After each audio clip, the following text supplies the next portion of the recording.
Olá, meu nome é Alberto, já muito bem-vindo e bem-vindo ao canal Dev Eficiente. Hoje eu quero contar para você uma história de um projeto barra possível produto que eu estou participando e que neste momento ele está com 96% de cobertura de testes aí, né, automatizados e tudo mais. E o que é legal disso, né? Como eu já falei aqui, por exemplo, eu não, né? Como Anish falou aqui em outro vídeo que a gente gravou aqui no canal, que eu vou deixar o link, o percentual de cobertura é interessante para você olhar para a sua base de código e pensar assim, putz, será que eu cobri os caminhos que são minimamente necessários, dado esse código que eu tenho? Então, não é que a gente está buscando o número desesperadamente, mas a gente usa o número como um lembrete recorrente para nós que, putz, quanto mais testes você tiver no seu software, e esse é um item de mensuração, quanto mais testes você tiver no seu software, supostamente mais confiável ele pode ser. E por que a gente fala isso, né? Porque existem estudos, beleza? Além do viés do mercado, de como o mercado olha para testes, já existem estudos que construíram essa correlação aí. Associaram defeitos com teste e foram vendo que quanto mais testes você tem, menos defeitos você pode ter. Mas uma coisa importante, não é só o número de testes que você tem, a qualidade dos testes também conta muito, justamente porque eu já falei aqui também outras vezes no canal, qualquer mensuração unidimensional leva você a uma possível avaliação pobre do contexto. Então, se eu olho só para o número 90%, é um número que é potencialmente bom, eu posso ter coberto várias linhas ali, né, 90% das linhas, mas eu, por exemplo, posso não ter coberto os N caminhos que podem acontecer se eu tenho muitos ifs e fors e coisas do gênero.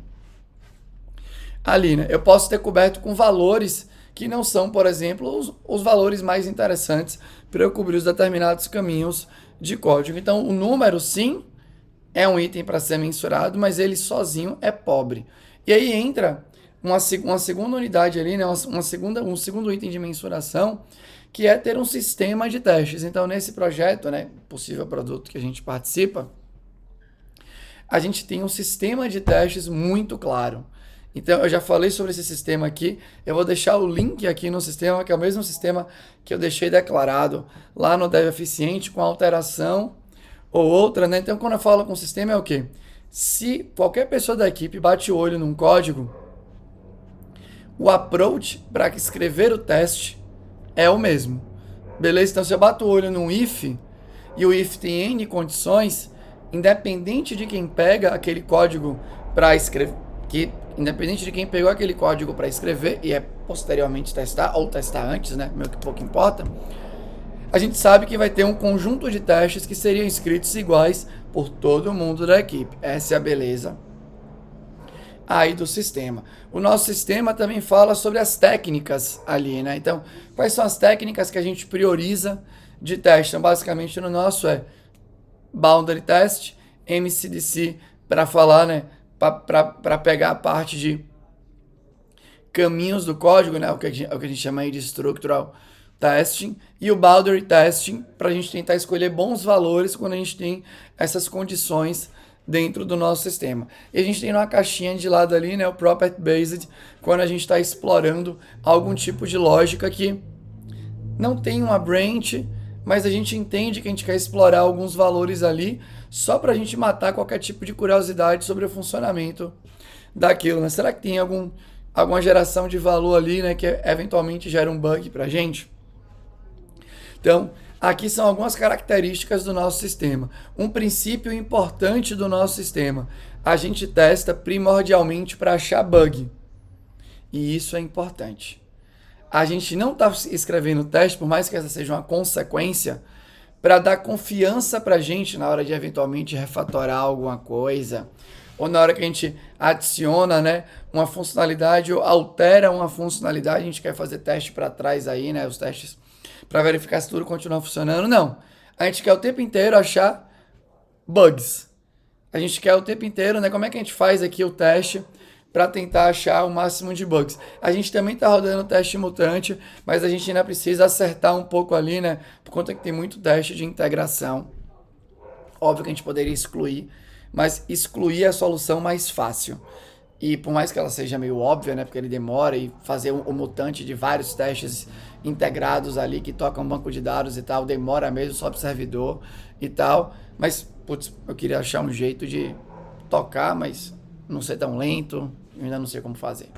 Beleza? Então a gente tem um sistema que é um sistema que obviamente está em constante mudança, mas a gente tem um sistema que a gente considera que é claro hoje. Eu acabei de contar aqui para vocês algumas aí das coisas. O sistema faz a gente, né, escrever teste de maneira sistemática. Não temos regras sobre escrever o teste antes ou escrever o teste depois. Quem quiser escreve antes, quem quiser escreve depois. Eu, por exemplo, só escrevo depois. Mas sim temos a regra que escrevemos o teste o mais cedo possível. Então, a gente acabou de escrever a funcionalidade, vai lá e cobre, né, os possíveis caminhos ali, né? Interessante. Um outro princípio que a gente utiliza, que é legal também de compartilhar, é esse do teste o mais integrado possível.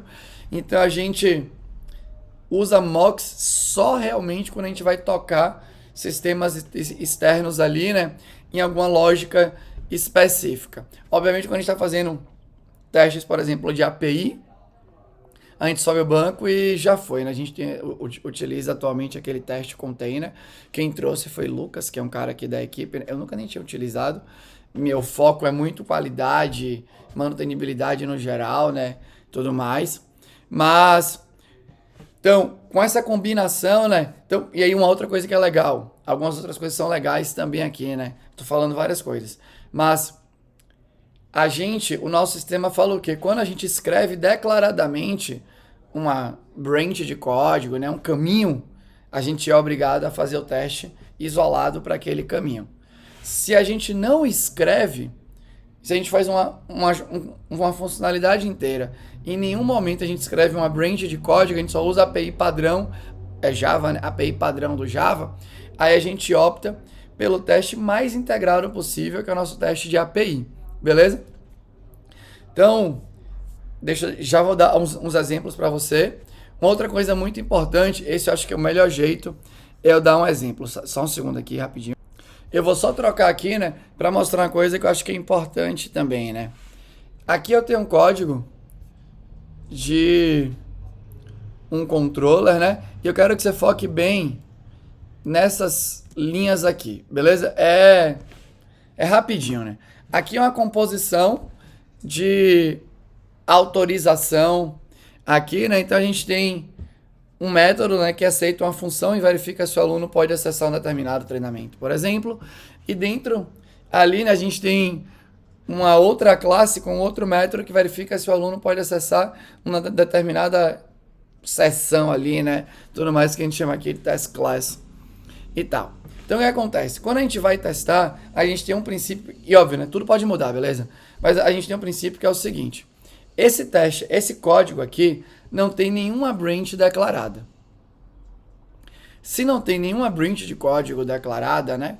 Aqui a gente passa funções como argumento e tudo mais.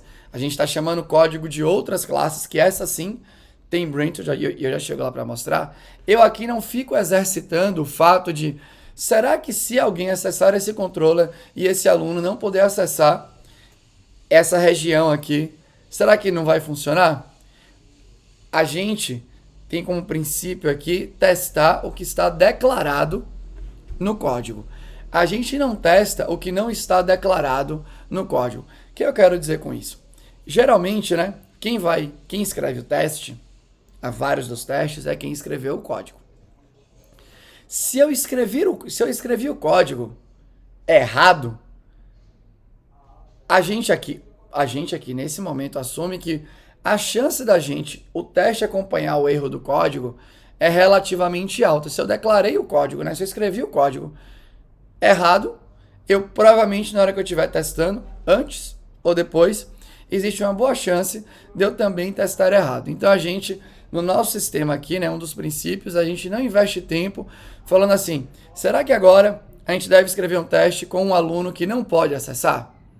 Não, porque eu sei que se o aluno não pode acessar, ele não vai acessar, porque eu escrevi ali chamando o método que o aluno pode acessar. Então a gente não fica fazendo esse tipo de hipótese, beleza?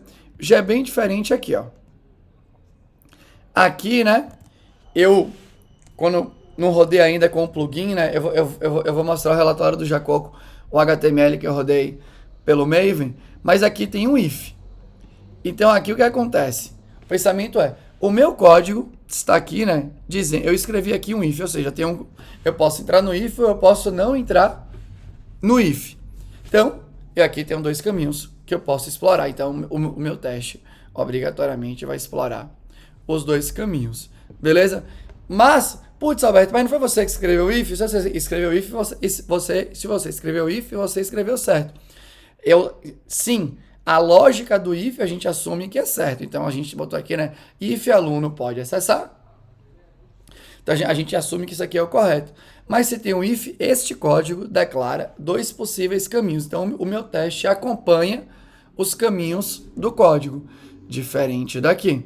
Esse meu código não declara N possíveis caminhos. Então, o meu teste acompanha os caminhos que estão declarados aqui dentro.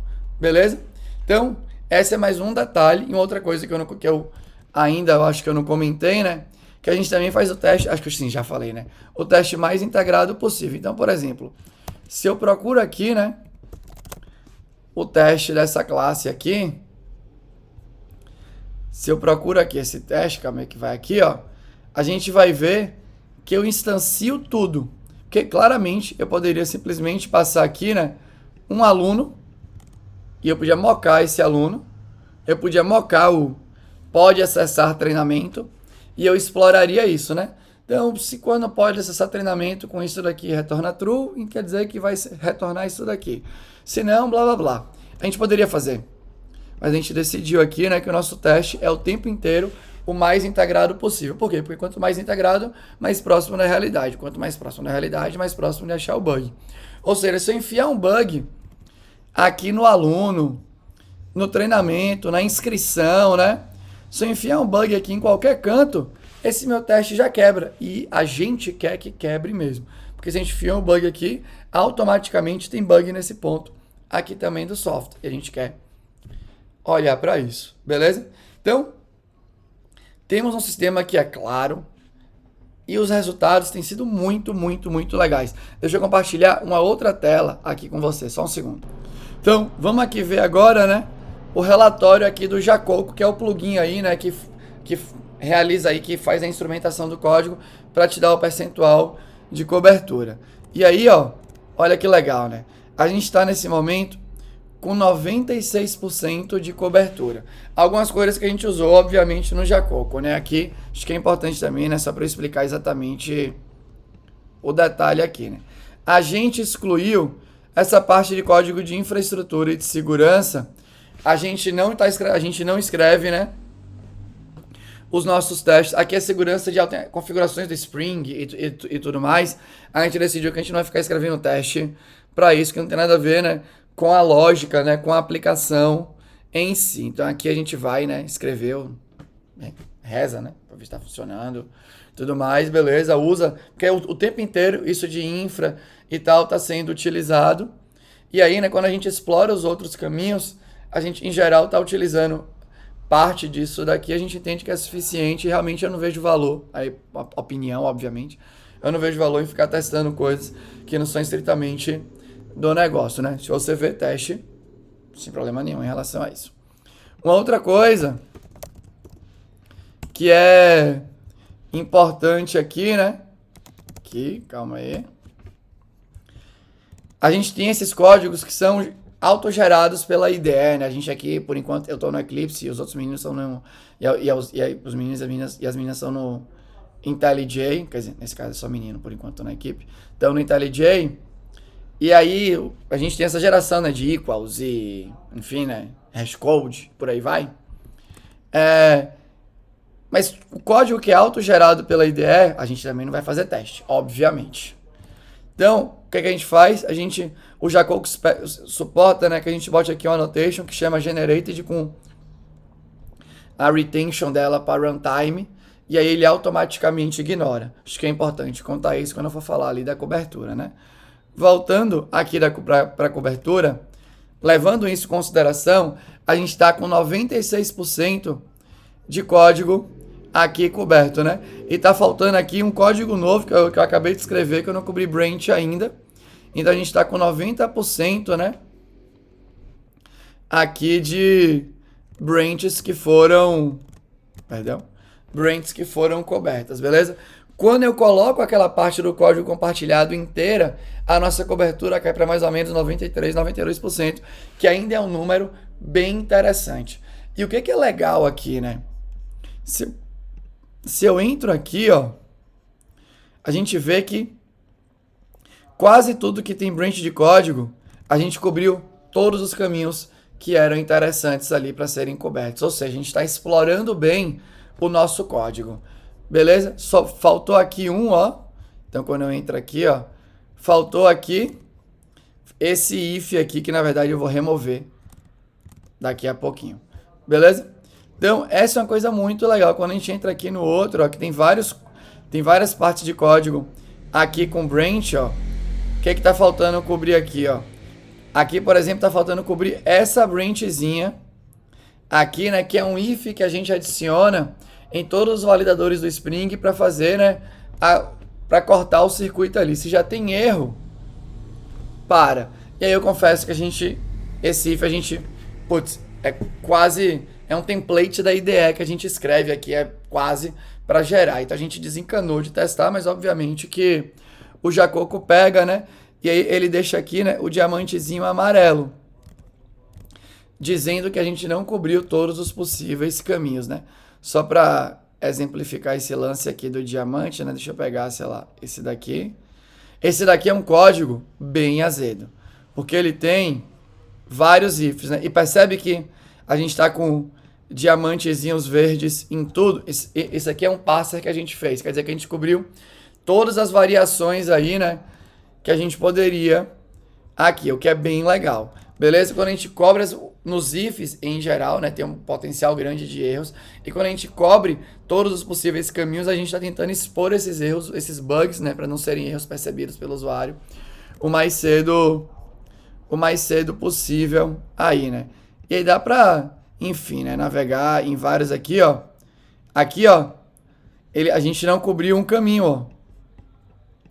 Tá amarelinho, então quer dizer que provavelmente a gente entrou nesse if, mas não fez o código que não entra nesse if. Deveria ter feito. Beleza? Então a ideia é tentar buscar, é ter o sistema para aumentar isso, né? Para aumentar a cobertura, para aumentar os caminhos que a gente explora no código, para quando a pessoa escrever um código, ela bater o olho e falar assim, beleza, é desse jeito que eu tenho que fazer. Tem uma outra coisa que também é legal, que eu vou tentar achar aqui. Eu não lembro exatamente onde é que tá. Deixa eu só ver aqui, ó. Aqui, ó. Esse é um código legal também, ó. Deixa eu ver se eu voltei aqui para onde eu queria, né? Voltei, né? Esse é um código legal. Então aqui a gente tem, né, o construtor, a gente nos nossos princípios aqui de manutenibilidade, uma das práticas que a gente sugere, né, para aumentar a confiabilidade também da execução do código é checar as pré-condições sempre que possível. A gente não tem a obrigatoriedade de ficar na mão da pessoa que está desenvolvendo, mas a gente faz essa sugestão, beleza? E aqui uma coisa que é legal, né? Eu preciso verificar, independente, né, se tem o que significa dados de todas as learning tasks, eu poderia fazer um código assim, ó.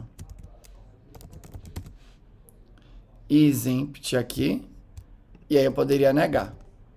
Essa era uma versão de código que eu poderia fazer. Não pode estar vazia essa coleção de itens aí que chegou no construtor. Só que se eu boto a negação ali, o meu sistema de testes aqui do nosso projeto /produto fala o que pra gente? Que olha, sempre que você, né, escrever uma condicional na mão, você precisa escrever o teste para aquilo.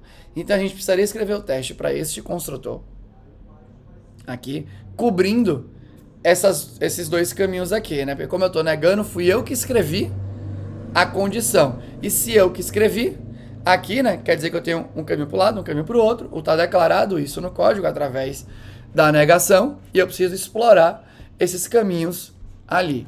Então, o que é que a gente, o que foi que esse código foi o que eu fiz aqui, foi o que eu fiz aqui, né? Eu gamifiquei o nosso sistema aqui, né? Ah, é? Então eu vou querer verificar se tem um item utilizando a API padrão da linguagem. Então, ponto iterator, ponto hasNext. Acabou. Eu agora aqui não escrevi a condição.